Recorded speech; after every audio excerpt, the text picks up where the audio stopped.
Welcome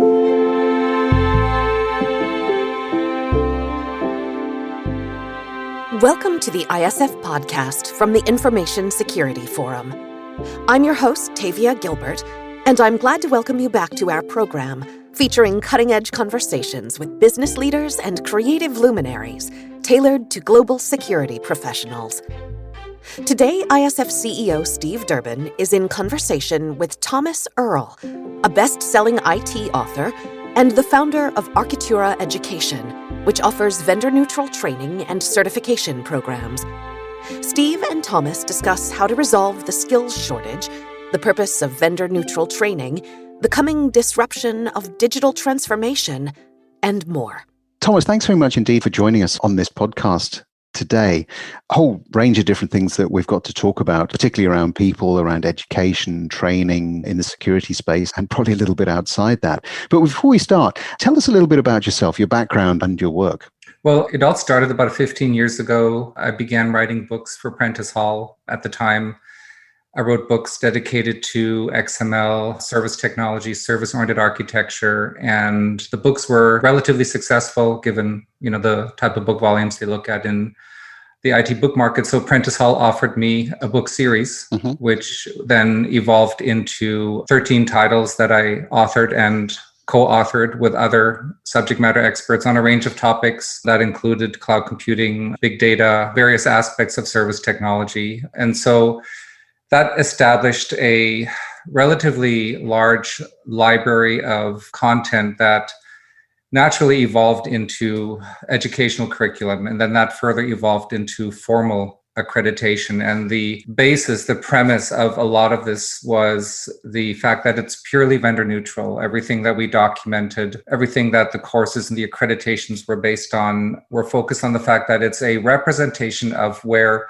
a certain technology, innovation, or field of practice was within the industry after having reached an acceptable level of maturity, and just documenting it as it is with its benefits, with its flaws, providing concrete mapping across different patterns and models and mechanisms and tools, but providing it in a purely vendor-neutral manner so that organizations could bring that knowledge base into their environments across their project teams.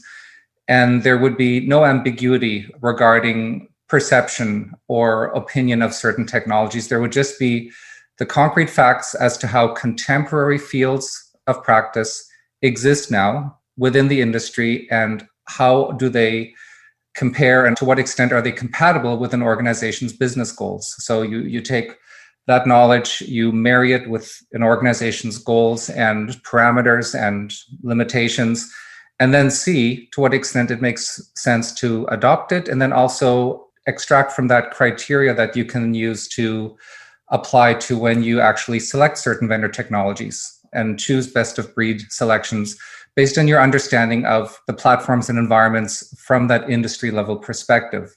So instead of learning about a new area of technology, a new innovation, or a new field of practice through adopting a vendor's product line, you learn about it from that vendor neutral perspective and then apply that perception to choosing the best vendor and understanding how you can best evolve your organizational IT enterprise, IT ecosystem without inadvertently forming potentially harmful or limiting dependencies on certain vendor environments, and just having that loose coupling between how you want to evolve your models, your environments, and the vendor technologies available to you. So that's the premise of all the work we've done, and that's something we continue now into the digital transformation age. So what sort of professionals enroll in your course? Is it mostly IT people, or do you find that other people outside of that are also getting involved? Traditionally, it's been IT people. It's been organizations wanting their project teams educated and bringing them all on the same page in terms of their understanding of a new field of practice or a new innovation that may have not yet entered or that may be unfamiliar to the organization as a whole, and making sure that everyone has a common understanding so that they establish a communications framework so they can discuss and plan for a potential adoption or for a decision-making process associated with a potential adoption. They can do so clearly without any misperceptions and ambiguity, and that then carries forward into how projects are documented. when there's clarity around how certain technology advances are communicated and then documented, and then those projects are carried out, that minimizes a great deal of risk that can come with different perceptions or different opinions or different proprietary characteristics and tendencies that vendors themselves have with their product lines to distinguish themselves. So it has traditionally been IT professionals, organizational teams for which private training events are delivered, but also many individual IT professional freelancers that want to improve their marketability within the industry to show that they have demonstrated proficiency in new areas of technology, which is what we focus on. We're always on top of the new technology trends that have reached an acceptable level of maturity, and that's when we capture them and provide this vendor-neutral training and accreditation. Having said that, last year we did launch a junior IT professional academy targeted at the age 16 to age 20 demographic, because we found increasing demand from schools, private schools, post-secondary institutions to begin teaching some of these contemporary areas of technology to the students at a younger age. They're becoming part of our mainstream educational community. So instead of someone having to catch up with it after they graduate from university, there's now a need for educational institutions to bring that into, but not just post-secondary, to actually bring it to the secondary educational level and teach 16-year-olds about artificial intelligence and data science and cloud computing, because it will relate to the world that they will enter in just a few years, because it has become so integrated and so commonplace in how we function, not just within IT, but with many organizations outside of IT that rely on technology to carry out their industries, their professions. Yeah, absolutely. And the way in which you conduct this training, is it in person? Is it online? I guess a lot of it's had to move online, even if it wasn't. Yep, everything's online now. We have a network of training partners around the world that deliver training to their respective regions and in different languages as well. The training also can be delivered directly through us when there are gaps in geographical coverage. So the training is available at architura.com/workshops. There's our calendar. There are dozens and dozens of workshops in different time zones and different types of scheduling formats. Usually a given workshop is centered around a certification track. But yes, the training is available via instructor-led virtual classrooms, but all courses are also available via e-learning kits and self-study kits that can be purchased on the online store. That allows anybody access to the materials to work through them and then prepare for the exams at their own pace. And all the exams, we have over 80 exams published with Pearson VUE that are available via Pearson VUE online proctoring, and also eventually, once COVID is under control somewhat, they can also then revisit the Pearson VUE testing centers. So we've had all our exams. We've now had a growing portfolio, and our programs have, for most of their lifespan, been available via testing centers and online proctoring around the world. Right. And obviously, you mentioned this, that this need to really understand how the different technologies are being developed is going to be fundamental for anybody who is going through the school system today. It doesn't really matter which country we're talking about, because that is going to be the way that business is transacted using those sorts of tools. Do you have any concerns about that? Do you think we're moving perhaps towards too much focus on technology in the workplace, or what's your take on that? It's a really good question. You could ask 10 people in different professions that question and get 10 completely different answers, because it really relates to how technology impacts the scope of what they do within a given industry. And so I think there is more than ever a heightened potential to adopt too much technology, to incorporate too much automation, and to form too great of a reliance on technology than ever before, just because of the levels of sophistication that technologies have risen to.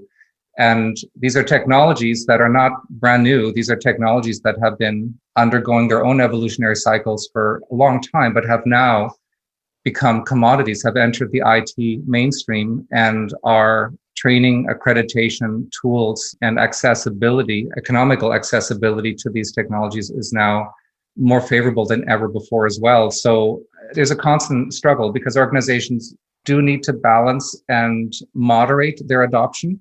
At the same time, what we've seen is so many organizations are concerned that if they move too slowly with regards to adoption, they'll be left behind by competitors that are adopting more aggressively and are leveraging these technologies to obtain a greater market share and business edge in their respective marketplaces.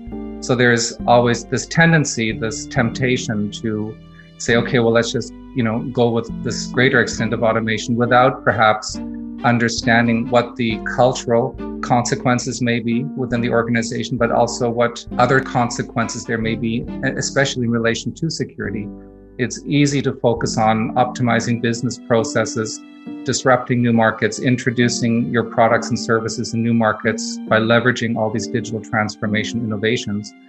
But it's difficult to anticipate how that may expose your data, your processes, your services to new security threats, or perhaps inadvertently expose other data that you may have collected on behalf of customers or partners or other entities that may now be inadvertently exposed through your actions having carried forward, perhaps too much automation, and then have to react to that or pay some sort of consequence as a result of it. So that's what needs to be understood more than ever, is if we move to this level of automation, if we digitize all of this data that we've previously had full control of internally and expose it, not just to a limited number of users or individuals, but now expose it to global access via the web, what are the potential risks that we are assuming by doing that?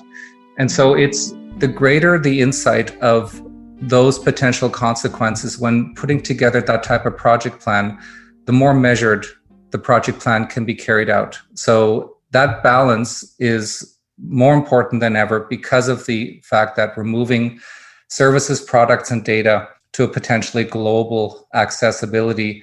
And so at the same time, other organizations are doing it right. We see others doing it, not having a problem, and making business advances by doing so. So it's that balance that needs to be defined and carried out in a measured manner. And the only way to do that is to have the greatest proficiency of input in terms of your resources, your consultants, your security professionals, and the decision-making that is carried out to move from milestone to milestone in that measured manner while still hopefully supporting your business goals. So the short answer is it really comes down to the in-house intelligence you have that will feed into that process. If you have highly qualified individuals that understand not just current security measures, current cybersecurity practices, preemptive practices, but also understand where all this is going in the next year or two, and can then consult and advise on how a given project can be rolled out to ensure an acceptable level of risk, an acceptable level of security controls, while still meeting business goals, while still getting the necessary budget and support, then it can move ahead. And I think that is something that organizations sometimes overlook now because they are too concerned about keeping up with their competitors just in terms of automation adoption in general. I think you make some really good points there about balance. And we've just released our Threat Horizon report for 2023, which tries to look 2 years out to try to provide business leaders primarily with input into the sorts of areas they need to be working with their security and IT colleagues on to really ensure that what's going on from the technical perspective is also matching the business goals. And some of the things that we're increasingly concerned about in that report are things like overconfidence in security, this reduction in human involvement, and over-reliance on systems, particularly on systems that perhaps practitioners don't fully understand. So they haven't gone through the process that you've just been laying out there. Perhaps they haven't had the opportunity to go on the right number of training courses and so on, because obviously in the security space, as we know, there is a skills shortage. We're talking about challenges that security professionals face from things like burnout and overwork. And so this balancing act that we need to go back through of, how much time are we going to set aside, I guess, for people to really understand some of the solutions they're putting in, particularly when we get into areas such as artificial intelligence, automated defense, or just the different layers of security that we're starting to see there. And there are some areas that people listening to this may find just sort of mind-boggling. If you look at an average security organization, in a large organization, they're using something like 130 different security tools. Well, to your point about really understanding what goes into all of those, the amount of time that's required to do that is it being taken into account? I mean, in your experience, you've got a whole range of people coming through on these different sorts of training courses. Are employers willing now to set aside the time for people to really understand some of these emerging technologies? Or is it individuals in their own time trying to keep up and abreast because it's good for career progression, development, and so on? Right. It's a great question. It's a very broad question. I think that there is an increasing awareness of this, but I don't think, in my opinion anyways, in terms of the IT community at large as a whole, I don't think there's a sufficient awareness of this. And again, not to knock on the vendors, because the vendors drive innovation. What all the technology vendors do for the industry is make all of the sophisticated technology available to us, and that's what defines what is out there. But vendors are also focused on product sales. And so when you adopt a product line and learn through that, it's difficult sometimes to fully understand what the impact will be on your organization in terms of, those types of issues, both in terms of security, but also just cultural and organizational issues that will impact the foundation, the structure and dynamics within your organization. Digital transformation is extremely disruptive in that manner, or can be, to the extent that it can be adopted, because of course it takes digital media and digital automation outside of organizational boundaries. And with IoT and other advances that now can affect physical interaction, physical dynamics, logistics, and transport, all relating to core systems and data collection streams, that, again, it's disruptive, but in a very attractive way to many organizations. But what is essential is that organizations understand the bare facts and have a clear understanding that the adoption of this can lead to this. It comes with these risks. It has these deficiencies currently in the industry, and those need to be balanced against the goals and benefits and the positive potential that adoption can bring about. So having an industry level vendor neutral understanding of that is critical to making the correct decisions in terms of what to adopt, to what extent, and at what rate the adoption should be carried out. So that's more important now than ever with digital transformation and similar types of adoption initiatives. The other aspect to all this, which I feel is very much overlooked, which I think is also critical, is governance. Mm-hmm. Organizations need to establish a governance framework, not once the solution is already built and operational, but a governance framework needs to be established before the project is even planned, so that the governance oversees the planning and the execution of that plan. And governance frameworks, they establish precepts, processes, and roles that are then applied. They're customized based on the nature of the project and the nature of the organization. And then the project is carried out in a regulated manner, so that there is control from beginning to end. And that's more important than ever when security is such a core part of carrying out the project, implementing what is delivered by the project, and then maintaining and evolving the solution that you've built. Security needs to evolve with the solution over time, and security needs to be factored in terms of the roles, precepts, and processes that are applied, along with other parts of the governance framework that oversee the quality and efficiency and reliability and other operational characteristics. A governance framework can significantly reduce the risk of not just security, but also just failed projects that don't perform as expected. And a governance framework is the best way to ensure that the security controls that are required are in place and that they evolve along with the solution as the landscape of security and risk within the IT industry continues to evolve and become more sophisticated as well. So that is not new. We've had IT governance for many years, but it's usually been applied in a more narrow scope to specific types of projects, cloud governance or service governance or big data governance, or, a sector or a division within an IT enterprise will have its own governance framework. We apply to that, and then it is carried out within that limited scope. But now, with us putting everything online and exposing a lot of data and access, having a governance framework that encompasses all of that, along with how all that integrates with our existing legacy environment, is extremely important. It's an investment that organizations need to look at making initially. It's a level of discipline that organizations need to apply to carry out the regulatory requirements of the framework, to make sure that we stick to those precepts and processes, to ensure that certain requirements are met as we progress with the adoption and then the operation of the solution. So that comes down to a level of organizational maturity that needs to be assessed for organizations willing to do so that they can understand, are we actually sufficiently mature to carry this out successfully? And even those that say, yes, we can do a governance framework, we can apply it, we can build it, we can carry out our projects accordingly, a maturity assessment helps organizations understand whether culturally and whether skill set wise, they have the ability to enforce certain regulatory requirements of the framework so that things are carried out in a consistent and disciplined manner, because organizations are sometimes very hesitant to get into the policing of IT solutions. It sometimes runs contrary to IT culture, where creativity and freedom are often advocated to, generate new ideas and to have an environment that is attractive for people to work at. So it's another level of balance that needs to be achieved. But that is, if organizations can achieve that, that can address a number of the concerns you raised, because it pinpoints those specific risks.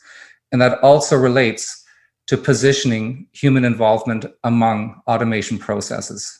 If we understand ahead of time what the potential risks are, and we understand what rules or regulations we need to follow to minimize those risks, to preemptively build controls in response to those risks, we also understand where strategically to position human involvement with regards to how security policies and controls and reactions are carried out, and in terms of reviews and enhancements over time, and then maintain the discipline to maintain that human involvement, not to fall into the temptation of over-automating security responses or security-related decision-making that we may want to defer to AI systems, but to truly ensure that there is the correct balance of leveraging the technology that is out there, but having the human element constantly involved to ensure that we never over-rely upon it and then regret doing so. Indeed, you're absolutely right. I couldn't agree more, particularly with so many of these different solutions that are being both talked about by the vendors, as you say, who obviously have an interest in driving things forward, but also in organizations who I think are really trying to come up with solutions to challenges they haven't had to face before. The pandemic being just one that threw up a whole range of different things. Compliance, of course, has been around for a little bit longer. But having that overall governance structure that allows for you to actually plan for the different interventions at each and every stage, I think is certainly a potential solution in there. I wanted to talk a little bit to you as well about digital transformation, because for me, that's the next stage on, right? We've got a whole range of organizations that are going through change at the moment, but for many, the goal is this thing that they call digital transformation. And, to your point earlier, you could ask 10 different people and you'd get 10 different answers, right? But what does digital transformation mean for you? Because I know that you're in the process of releasing a digital transformation curriculum around digital transformation security. So tell us a little bit about that. Certainly. Digital transformation has evolved into an approach to leverage technology innovation that has evolved to a point that it has become part of the IT mainstream in relation to how the global marketplace itself has evolved. So organizations now have the opportunity to adopt very powerful technologies, and that will provide many new opportunities for automation that did not exist before, to the extent that the technologies can themselves be given the responsibility of making decisions that humans previously did, and therefore be more responsive and perhaps make decisions more intelligently and make discoveries in relation to one's marketplace that we may have never even thought about previously. So by leveraging technologies associated with contemporary data science, machine learning, artificial intelligence, by leveraging technologies associated with Internet of Things and device-based networks and telemetry data that can now and is now being collected from billions of devices around the world, and is further progressing rapidly with new, more powerful networks. And by leveraging enhanced abilities to lock down, secure, and control data through blockchain distributed ledgers, which are no longer limited to cyber currencies. Blockchain architecture itself now has become a legitimate form of technology architecture that can be adopted by organizations not involved in finance, but to lock down and distribute the control and the authority over certain types of valuable data in a very, very secure manner. All these things can interrelate to form very powerful new automation environments that have not only the ability to improve what we've been doing before, but significantly broaden the scope to which the audience and marketplace and the scope of business that we may have never been able before to reach. So it's disruptive in a manner that we can now provide services, provide products online to marketplaces well beyond our traditional marketplaces by leveraging these environments, and also by allowing automation resulting from these technology innovations to now carry out and overtake many of the roles that were previously performed by humans. And by doing so in a balanced and ethical manner, so that human assets can be reallocated, retrained for new types of roles to better support other parts of the company. And so that automation, new powerful automation and potential automated decision-making can now take on a number of those roles in a manner that improves the efficiency, the reliability, and the overall scope of our business. We can now do things better, faster, easier, improve customer experiences, and reach customers well beyond our traditional marketplaces. So digital transformation is a very broad field that encompasses all of that. There's as much of a business impact and business considerations to it, cultural, organizational, as there is technological. And it's so broad that it really needs to be truly understood to identify how it best relates to your organization. Most organizations will only require a subset of what digital transformation has to offer. So in our courses, for example, we identify the common models of digital transformation that exist so that you can associate what model is most relevant to the nature of your organization, to the nature of your business, and then further augment that to work with what your goals are. But because of the broad scope of digital transformation from both business and technological sides, there's a learning curve there that is more significant than any other learning curve from any other previous IT innovation, because it is more than just technology. It's technology that can be leveraged to transform an organization at its very core. We may have an organization that has been operating a certain way, even with many technology advances over the past few decades, where when they identify how digital transformation innovations can benefit them in their marketplace, the adoption of that could result in a complete transformation of the organization itself, in addition to how it affects their IT landscape. Meaning that they may have new roles that they need to fulfill, such as highly proficient cybersecurity experts who need to navigate this adoption, but many roles that also may need to be reallocated due to the increased potential for automation. So it's something that can't be ignored, because many organizations have already identified the business potential of this for their own business areas and own business domains, and are actively moving ahead with this right now. So it's one of those innovations that impacts us significantly. It's comparable to how the internet impacted us a couple of decades ago, how cloud computing impacted us about a decade ago. And now this is the next big milestone that leverages all of that, in addition to further technology innovations, many of which were also in development for decades. All of this is converging now to produce a very powerful set of practices and technologies that can truly take organizations to greater levels.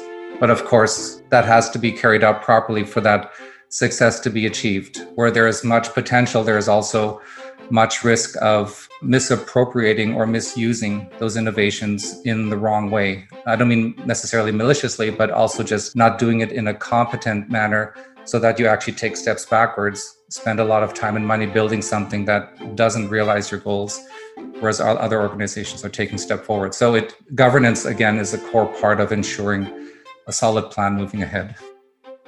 Yes, I was just going to say, it sounds to me as if it brings it all together, the things we've just been talking about. It's about the clarity of what you're trying to do. It's about the investment in the people as well, who are going to have to implement some of these things, the understanding of the technologies and how they can really help you. And then, to your point, governance, certainly, to overlay that and make sure that it all is working and indeed is managed in a risk-appropriate fashion, whatever that looks like across your enterprise.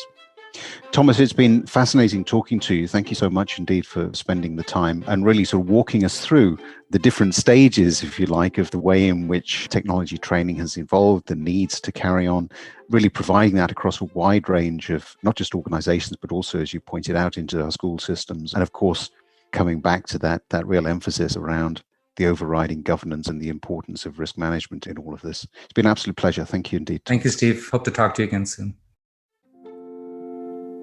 A lot to consider there about skill building in our workforce, as well as assessing risk and keeping the big picture in mind. Next week, we'll be back with Steve in conversation with Dr. Margaret Cunningham, Principal Research Scientist at ForcePoint. Dr. Cunningham will talk about leading a team that's working from home, hiring and onboarding in post-COVID times, and building your team's communication skills. I think that to help people avoid burnout, we have to allow people to build expertise that is a little bit more focused and to let people stay on their tasks for a little bit longer. Whether that means you need more people, whether that means you need to figure out what the workflow is, it's up to you and how you run your company. But by asking people to, answer phone calls, deal with escalations, watch the security, manage people on top of that, we're definitely asking too much. We look forward to bringing you the full conversation. In the meantime, we invite you to tune into our catalog of video and podcast episodes, all of which you can find at securityforum.org. We invite you to follow the audio feed wherever you get your podcasts, and we'd be grateful if you'd recommend us so that we can reach new audiences and continue to bring you these timely discussions. You can always join in the conversation on our LinkedIn page or get in touch directly through our website, where you can also download ISF's research, practical tools, and guidance related to discussions like these. The ISF podcast is produced by TalkBox and Tavia Gilbert. Music by Alexander Filipiak. Associate producer Katie Flood. Mix and master by Brian Barney. Thanks for listening.